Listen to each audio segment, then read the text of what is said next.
سلام طعنا هابلنا زي خبركم تخاتلتنا نسعد زبلنا يوم حابريتات حزنا لكم مسينا لنا فلما جن قند رساتهم جنرال تادس ورده حدش أنفت نسراويت تግራይ ሂቦም ከ250,000 ሰራዊት ኤርትራ ናብ ሓይልታት ምክልኻል ትግራይ ዘለው ልኸባቢ ከም ዝኣተው ተሓቢሮም አርሚ ሰብዓ ናይ ሕሞራ ቦታ ምቁጻር ከም ዝጀመረት ዝገልጽ ዜና ተዘርጊሖም ትግራዋይ ዶክተር ቴድሮስ አድሓኖም ምስ መራሒ አሜሪካ ዶናልድ ትራምፕ ዝምልከት ሓድሽ ዜና ተሰሚዑም እዚኦምን ጋሎትን ኣለውና ሕጂ ድማ ናብ ዝርዝሮም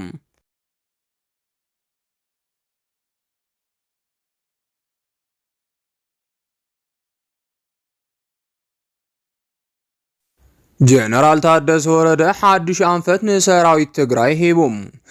جنرال تادس ورده انتشيام بركت زبال صلاة تግራይ ወሪሮም ዝርከው በቀጣይኩም በተዘዋዋሪ ኸቃውሙ ጸኒሖም እዮም ምክንያቱ ድማ አዛዝ ሰራዊት ትግራይ መዃኑን ኣብ መምራሕ ውግእ ልምዲ ስለ ዘለዎን ምዕራብ ትግራይ ይኹን ካልኦት ቦታታት ወሪሮም ዘሎ አካላት በወተሃደራው ጥበብ ካብ ቦታና ከባረና ኢሎም ስለ ዝሰጉ እዮም ነዚኡ ድማ ዞባ ምዕራብ ትግራይ ሎሚ ካብ ኢድ ወረርቲ ዝወጸሉ ሰዓታት ተቃሪው ምህላው ይገለጽ ኣሎም ከም ዝፍለጥ ቀድመ ሕዝውን ጀነራል ታደሰ ወረደ ፕሬዝዳንት ድሕሪ ምዃኑ ብዛዕባ ዞባ ምዕራብ ትግራይ ሓድሽ ክስተት ክስማዕ መጀመሩ ምግላጽና ይዝከር ላዕለዋይ አዛዝ ሰራዊት ትግራይ ኮይኑ ጸንሐ ጀነራል ታደሰ ወረደ ብሕወሓት ተመሪጹ ከም ዝተሸመ ይፍለጥ ነዚኡ ድማ ኣብ ብዙሓት ተጋሪኹን ፈተውት ትግራይ ብዛዕባ ወዲ ወረደ ስጋትን ተስፋን ዝሓዙ ዝነበሩ ኮይኖም ኣብ ወረርታ ሓይልታት ግን ሓድሽ ስጋት ኣስዒቡ ይርከብ እቲ ስጋት ድማ ጀነራል ታደሰ ወረደ ሙሉእ ትኹረቱ ናብ ዞባ ምዕራብ ትግራይ ኣቢሉሎ ዝብል እዩ ኣብ ምዕራብ ትግራይ ዝርከቡ ወረርትን ናቶም ኣፈኛሃትን ብሹመት ወዲ ወረደ ከም ዘይተሓጎሱ ዝሕበር ዝነበረ ኮይኑ ሎሚ ድማ ነዘረጋግጽ ሓበሬታ እንዳወፀ ይርከብ ምክንያቱ ድማ ጀነራል ወዲ ወረደ ኣብዚ ሕጂ ሰዓት ምስ ኣብይ ተፈናቀልቲ ብህጹጽ ናብ ዞባ ምዕራብ ትግራይ ክምለስ ዝብል ስምምዕ ገይሩሎ ካብ ዝብል ወረ ዝተልዓለ እዩ ምንጭታት ከም ዝሕብርዎ ኣብ ዞባ ምዕራብ ትግራይ ሕሞራን ከባቢውን ሹመት ወዲ ወረደ ምስ ሰምዑ ከቢድ ሻቁለት ፈጢሩሎም ነይሩ እቲ ሻቁለት ብኽልተ ነገር ዝተጨነቁ ኮይኖም እቲ ሓደ ጀነራል ወዲ ወረደ አዛዝ ሰራዊት ምስት ምዃኑ ሰራዊቱ አሰሊፉ ከመጸናይ ዝብልን በቲ ካልእ ገጽ ድማ ሰብ ዘይፈልጦ ሚስጥራዊ ስምምዕ ምስ ኣብይ ኣለዎ ካብ ዝብል ዝተልዓለ እዩ ስለዚ ድማ ንብዙሓት ወረርቲ ሓይልታት ሎሚ ኣብ ዞባ ምዕራብ ትግራይ ቃፍታ ሕሞራን ከተማ ሕሞራን ዘሰንበደ ኩነታት ገጢሞም ይርከብ ኣንፈትን ውሳነን ጀነራል ታደሰ ወረደ ድማ ብዙሓት ተጋሩ ብተስፋ ጽበይ ወዘለው ኩነት ኮይኑ ሎሚ ብዕሊ ተጀሚሩሎም ኣብቲ ብመሰረት ውዕል ሰላም ፕሪቶሪያ ዝቆመ ግዝያዊ ምሕዳር በምክትል ፕሬዝዳንትነት ሓላፍ ጸጥታን ሰላምን ኮይኑ ክልተ ዓመት ዝመርሐ ጀነራል ታደሰ ወረደም ፕሬዝዳንት ግዝያዊ ምሕዳር ትግራይ ኮይኑ ድሕሪ ምሽያሙ ትግራይ ንሓድሽ ፖለቲካ ኣትያላም ዋና አዛዝ ሓይልታት ትግራይ ኮይኑ ዝመርሐ ቅድሚ ድማ ኣብቲ 17 ዓመት ዝወሰደ ዕጥቃዊ ቃልሲ ትግራይ ካብ ተራ ወታደር ክሳብ አዛዝ ኮር ኮይኑ ምስ ሕወሓት ተዋጊኡን ዘዋገአን ወዲ ወረደም ሎሚ ሰራዊት ትግራይ ሒዙ ገጹ ናብ ምዕራብ ትግራይ ገጹ ኣዚሩሎም ነዚኡ ድማ ገና ኣብ ናይ መጀመርታ ናይ ስልጣን ሰሙኑ ኩሉ ትኹረቱ ዞባ ምዕራብ ትግራይ ከም ዝገበረ ዝተነገረሉ ጀነራል ታደሰ ወረደ ሎሚ ድማ ንጸላኢ ዘሰንበደ ምንቅስቃስ ጀሚሩ ይርከብ ኣብ ሕሞራ ዝርከቡ ናይ ኮሎኔል ደመቀ ዘውዱ ሓይልታት ሎሚ ምንቅስቃስ ጀነራል ታደሰ ወረደ ተዓዚቦም ብመግለጽን በተለኣኽቶምና ቢሎም ኣብ ሚድያታት ከእውዩ ጀሚሮም ኣሎም ብፍላይ ናይ ኣምሓራ ሚድያታት ነቲ ናይ ትግራይ ቦታ ናይ ኣምሓራ ቦታ ኣምሲሉ ዘቕረበ ዘሎ ዜናታት ካብ ተግባሮም ክቁጠቡ ብዕሊ ኣብ ትግራይ መጠንቀቕታ ተዋሂብሎም እቲ መግለጽ ድማ ከም ስዕብ ጌርና ኣቕሪብናዮ ኣለና ብጽሕፈት ኮሙኒኬሽን ክልል ኣምሓራን ኣምሓራ ብሮድካስቲንግ ኮርፖሬሽንን ሎሚ የተከዜ ትውልድ የተከዜ ዘብነቱን በተግባር ማሳየት ይጠበቅበታል ዝብል ርእሲ ተጠቂሞም ኣብ ዘቃልሕዎ ዛዕባ ሕሞራም ኣካል ክልል ኣምሓራ ገይሮም ብምቕራብ ብቕሉዕ ሕገ መንግስታዊ ጥሕሰት ዝተመልኦን ንውዕል ፕሪቶሪያ ጻብኣን ተኳሳሓይ ዜና ሒዞም ወፂኦም ኣለው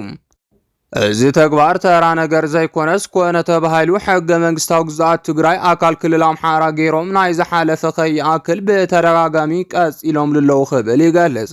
እዚ ሓላፍነት ዝጎደሎ ተግባር ሕገ መንግስቲ ዝጥሕሰን ንውዕል ፕሪቶርያ እውን ብቐጥታ ዝጻብኣን ተቐባልነት ዘይብሉ ስለ ዝኾነ ብህጹጽ ክእረም ኣለዎ ክብል ኣጠንቂቑሎም። ቤት ጽሕፈት ኮሙኒኬሽን ክልል ኣምሓራን ናይ ኣምሓራ ብሮድካስቲንግ ኮርፖሬሽን ብተደጋጋሚ ካብ ዘቕረብዎም ሓላፍነት ዝጎደሎም ናይ ክልቲኡ ክልል ህዝብታት ንዘመናት ሓቢርካ ናይ መንባር ሰኒት ዝሽርሽርን ብቐጥታ ንኻሊእ ጎንፂ ዝዕድምን ተንኳሳይ ጸብጻብ ዜና ብህጹጽ ክእረምን ኣብ ልዕሊ ነዚ ዜና ዘዳለውን ነቲ መደብ ዘመቻቸውን ኣካላት ስጉምቲ ክውሰድን እናሓበርና መንግስቲ ፌደራል እውን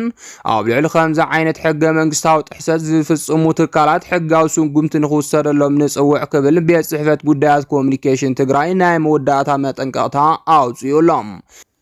ነዚ ስዒቡ ድማ ወረርቲ ሓይልታት ኣብ ክንዲ መሬት ትግራይ ምልቃቕ ትግራይ ክትወረና ትዳሎላ ብምባል ይኸሱሎም። ብፍላይ ኣብ ልዕሊ ጀነራል ወዲ ወረደ ምሳና ንምውጋእ እዩ ፕሬዝዳንት ኮይኑ ብምባል ዝወቐሱ እቶም ወረርቲ ከቢድ ፕሮፓጋንዳ ጀሚሮም ኣለው። ጀነራል ታደሰ ብወገኑ ንኩሎም ኣዘዝ ሰራዊት ኣኪቡ ብዛዕባ ምዕራብ ትግራይ ሰፊሕ ዘተ ከም ዘካየደን ኣንፈት ከም ዘቐመጠ ምንጭታት ካብ መቐለ ይገልጹ።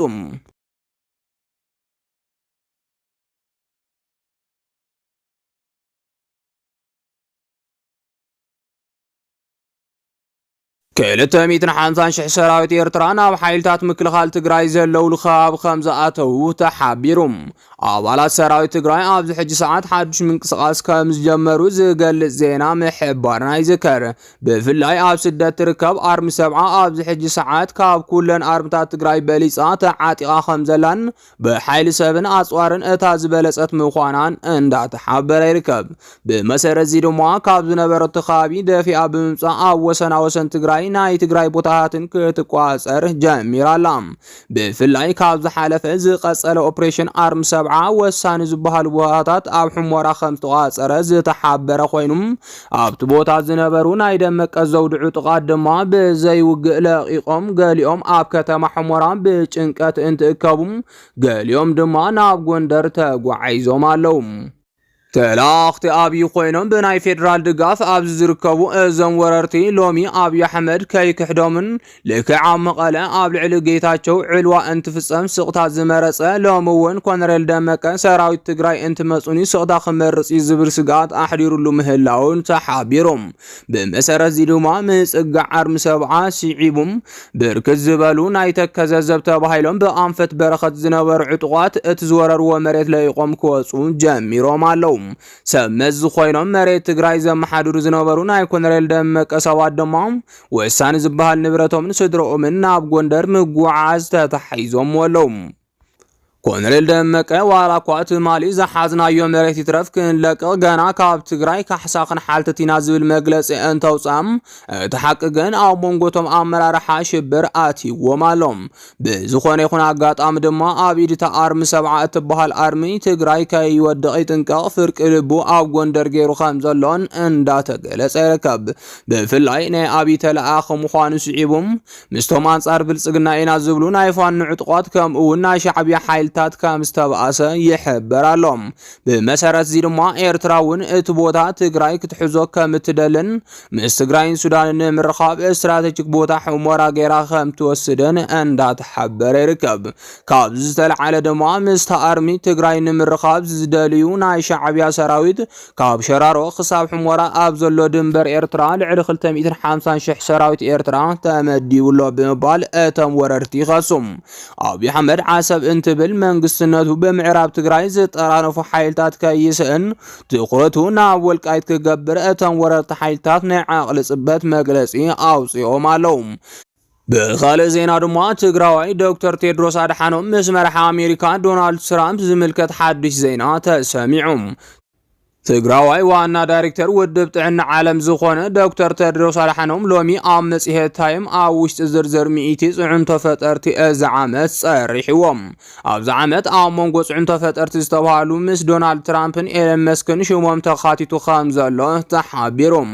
ዓመታዊ ዝርዝር ጽዕንቶ ፈጠርቲ ብምውጻእ ዝፍለጥ ታይም መጽሔት ንዶክተር ቴድሮስ ኣድሓኖም ኣብ ውሽጢ ዝርዝር 100 ጽዕንቶ ፈጠርቲ እዚ ዓመት ጸሪሕዎም ኣሎም። ዳይሬክተር ውድብ ጥዕና ዓለም ዶክተር ቴድሮስ አድሓኖም ነታ አፍልጦ ስዒቡ ኣብ ማሕበራዊ መራኸቢኦም ኣብ ዘሕለፍዎ መልእኽቲ ታይም መጽሔት ኣብ ዝርዝር 100 ጽዕንቶ ፈጠርቲ እዚ ዓመት ጸሪሕንሎ እዚ ድማ ኣብ ውድብ ጥዕና ዓለም ብዘይ ዕርፍቲ ቀትርን ለይትን ኣብ ምስራሕ ንዝርከቡ መሳርሕተይ ኣፍልጦ ዝህብ እዩ ኢሎም